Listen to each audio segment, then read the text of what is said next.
warahmatullahi wabarakatuh. Kami dari kelompok 12. Perkenalkan, nama saya Riyad Gunawan dengan NIM 2413154. Di video pertama berperan sebagai dokter. Saya Tem Gunawan Putri, NIM 2403155 berperan sebagai pasien. Saya Nur Fatia dengan NIM 2403119 berperan sebagai keluarga pasien. Saya Novianti Wayanita Ardani dengan NIM 2403113 berperan sebagai petugas perekam medis. Saya Deri Rimbrianti Sabila dengan NIM 2403088. Saya berperan sebagai perawat. Saya Hun Sulistiawati dengan NIM 2403090 bertugas sebagai administrasi. Saya Vera Melina Iqbal dengan NIM 2403145 berperan sebagai keluarga pasien.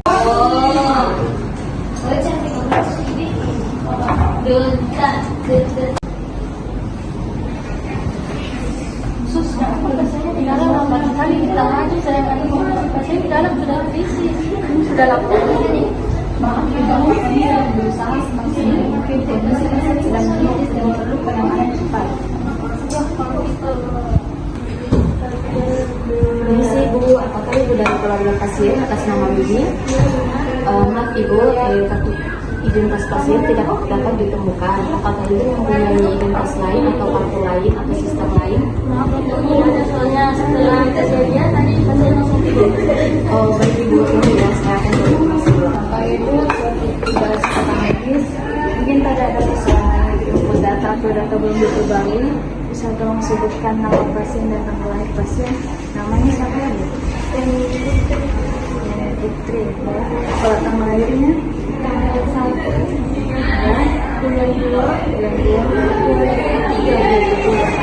Mohon tunggu sebentar Ibu, saya akan coba cari dengan datanya. Terima kasih Bu. Apakah ada informasi dari tim medis di dalam mengenai kondisi pasien? Dokter sedang stabilisasi keadaan pasien masih kritis dan kami butuh riwayat kesehatan pasien secepatnya, terutama alergi obat atau penyakit bawaan. Saya masih kesulitan menemukan datanya di sistem. Mungkin bisa langsung tanyakan ke keluarga pasiennya, Sus. Kita tidak punya waktu, kita harus bertindak cepat. Ada kemungkinan pasien mengalami alergi obat tertentu. Ini bisa memperburuk kondisinya.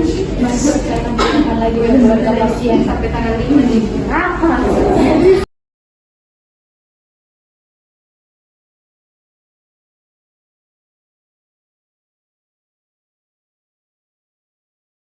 Di video kedua saya berperan sebagai dokter. Saya berperan sebagai perawat. Saya berperan sebagai kepala rumah sakit. Saya berperan sebagai petugas perekam medis. Sus, kenapa kita mengenai pasien tidak berada di sistem? Saya hampir saja memberikan obat yang salah. Maaf dok, saya sudah menginput update alergi pasien kemarin sore ke sistem. Saya juga sudah memberitahu bagian rekam medis.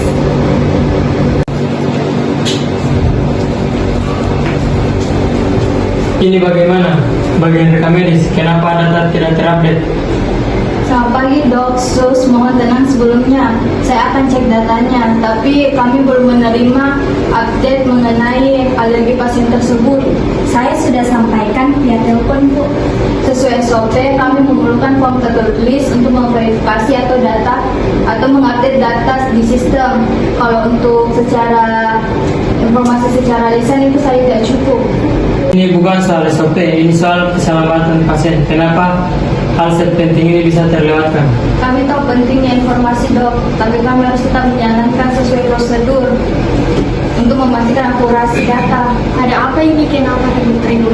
Ini soal data alergi pasien yang tidak update. Hampir saja terjadi kesalahan pemberian obat. Saya sudah sampaikan ke rekam medis, tapi mereka belum menerima form tertulis. Tapi kami hanya menjalankan SOP untuk mengupdate data. Oke, semuanya kita selesaikan dengan baik-baik. Yang terpenting itu pasien. Dok, bagaimana keadaan pasien tersebut? Pasien sudah stabil, tapi kita perlu pastikan agar kejadian ini tidak terulang lagi. Saya setuju, kita perlu evaluasi komunikasi petugas rekam medis. Apa ide Anda? Bagaimana kalau kita melakukan SOP pembaruan data harian, terutama untuk informasi khusus seperti sekarang? Mungkin juga perlu ada sistem otomatis jika ada update data penting. Ide bagus. Jadi kejadian ini kita akan bicarakan di rapat selanjutnya. Yang terpenting dari kejadian ini kita belajar dan kerjasama agar tidak terulang lagi.